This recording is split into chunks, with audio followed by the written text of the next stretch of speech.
ഇതായിരുന്നു നമ്മളെ first question അല്ലേ. ഇത് നമ്മൾ ക്ലാസ്സിൽ ചെയ്തതാണ്. ഇതിൽ നമ്മളോട് എന്ത് പറഞ്ഞിട്ടുണ്ട്? AC = AD അല്ലേ. പിന്നെ AB bisect angle AB bisect angle find triangle ABC and triangle ADB are congruent. അതായത് എന്ത് ചെയ്യണം? നമുക്ക് ട്രയാങ്കിൾ ABCയും ട്രയാങ്കിൾ ABDയും കോൺഗ്രുവൻ്റ് ആണെന്ന് പ്രൂവ് ചെയ്യണം. What about BC and BD? BCയും BDയും അതിനെ പറ്റി എന്താണെന്നും ചോദിച്ചിട്ടുണ്ട്. ഓക്കെ, അപ്പോൾ നമുക്ക് ആദ്യം എന്ത് ചെയ്യാം? നമുക്കിതിൽ തന്നതൊക്കെ ഒന്ന് എഴുതി നോക്കാം. എന്തൊക്കെയാണ് നമുക്ക് തന്നിട്ടുണ്ട്? AC = AD അല്ലേ. AC = AD. പിന്നെ എന്ത് പറഞ്ഞിട്ടുണ്ട്? AB ബൈസെക്ട് ആംഗിൾ A അല്ലേ. AB ബൈസെക്ട് ആംഗിൾ A അത് നമുക്ക് എന്ത് ചെയ്താം? Angle CAB angle CAB = angle DAB angle DAB. എന്തുകൊണ്ടാണ് അതിൻ്റെ റീസൺ? എന്ത് പറഞ്ഞിട്ടുണ്ട്? AB ബൈസെക്ട് ആംഗിൾ A അല്ലേ. AB ബൈസെക്ട് ആംഗിൾ A എന്ന് പറഞ്ഞിട്ടുണ്ട്. അപ്പോൾ നമുക്ക് എന്ത് ചെയ്താം? ആംഗിൾ CAB = ആംഗിൾ DAB എന്ന് എഴുതാം. അതായത് ഈ രണ്ട് ആംഗിളും ഈക്വൽ ആണ്. ഓക്കെ, ഇപ്പോൾ എന്ത് കിട്ടി?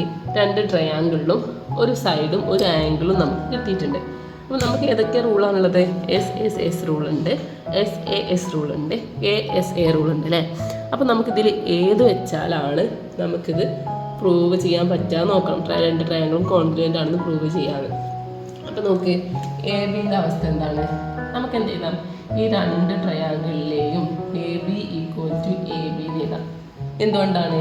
അവര് അതിൻ്റെ കോമൺ സൈഡാണ് അല്ലേ. എന്താണ്? അവർ രണ്ടാളും അതിൻ്റെ കോമൺ സൈഡാണ്. അപ്പോൾ നമുക്ക് എന്ത് ചെയ്താം? AB = AB. ഇപ്പോൾ ഇതിന് എന്തായി?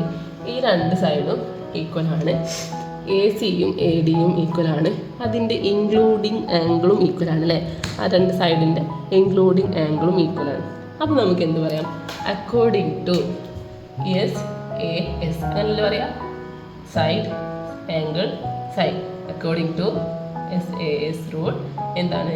Triangle ABC and triangle ADB are congruent അല്ലേ. ഹെൻസ് നമുക്ക് എന്ത് പറയാം? According to SAS rule triangle ABC and triangle ADB are congruent എന്ന് പറയാം.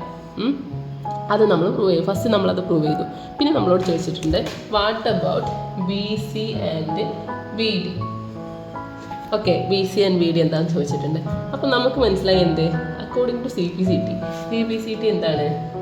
Corresponding parts of congruent triangle അല്ലേ. Corresponding parts of congruent triangle അതനുസരിച്ച് നമ്മൾ നോക്കുമ്പോൾ ഈ രണ്ട് സൈഡും ഈക്വൽ ആയിട്ടുണ്ട് അല്ലേ. ഈ സൈഡും ഈ സൈഡും ഈക്വൽ ആയിട്ടുണ്ട്. ഇനി ആകെ എന്ത് ബാക്കിയുള്ളൂ? BDയും BCയെ ബാക്കിയുള്ളൂ. അപ്പോൾ എന്തായിരിക്കും? CPCT അനുസരിച്ച് എന്താണ്? BC = BD എന്ന് എഴുതാം. എന്തുകൊണ്ടാണ്? Triangle ABC and triangle ADB are congruent triangle. ഇത്രയേ ഉള്ളൂ ഈ സാധനം. ഇതും സിമ്പിൾ അല്ലേ.